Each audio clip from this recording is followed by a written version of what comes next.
కాంగ్రెస్ పాలనలో గజ్వేల్లో ఒక్క రూపాయి అభివృద్ధి కూడా జరగలేదని, కాంగ్రెస్ పాలన ఎలా ఉందో ప్రజలకు ఇప్పుడు పూర్తిగా అర్థమైందని మాజీ మంత్రి హరీష్ రావు అన్నారు. గజ్వేల్ మున్సిపల్ ఎన్నికల ప్రచారంలో హరీష్ రావు పాల్గొని కాంగ్రెస్ బీజేపీలపై తీవ్ర స్థాయిలో విమర్శలు గుప్పించారు. గజ్వేల్ రూపురేఖలు మార్చిన ఘనత పూర్తిగా కేసీఆర్ దేనని హరీష్ రావు స్పష్టం చేశారు. కేసీఆర్ వేసిన రోడ్లలో గుంతలు కూడా పూడ్చని కాంగ్రెస్ ఇప్పుడు మున్సిపల్ ఎన్నికల్లో ఓట్లు ఎలా అడుగుతోందని ప్రశ్నించారు. కాళేశ్వరం ప్రాజెక్టులో అవినీతి జరిగిందన్న బీజేపీ ఎంపీ వ్యాఖ్యలను హరీష్ రావు ఖండించారు.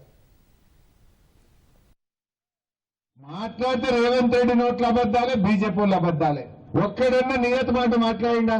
నిన్న ఒక బీజేపీ ఎంపీ వచ్చి అంటాడు, మిషన్ కాకతీయ కింద చెరువులు బాగా చేసిండు కేసీఆర్, 55,000 కోట్లు తిన్నాడు కేసీఆర్ అంటాడు.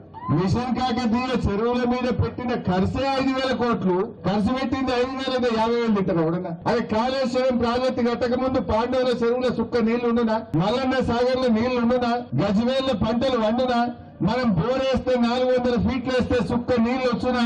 ఇలా కాళేశ్వరం కట్టినాక బంగారం వల్ల పంటలు పండుతున్నాయి మన మెదక్ జిల్లాలో. కాళేశ్వరంలో పెట్టిందే 84,000 కోట్ల ఖర్చు, 1,00,000 కోట్లు తిన్నారని బదనాం చేస్తారు. అంటే ఏం చేయొద్దు, మీ లెక్క దద్దమ్మ లెక్క కూర్చోవాలి, ప్రజలకు ఏం పని చేయొద్దా? కేసీఆర్ కాళేశ్వరం కట్టింది కనుక ఇలా బంగారం వల్ల పంటలు పండుతున్నాయి మా మెదక్ జిల్లాలో. బంగారం వల్ల మా రైతులు బతుకుతున్నారు. ఇలా భూముల ధరలు పెరిగినాయి కేసీఆర్ వచ్చినాక.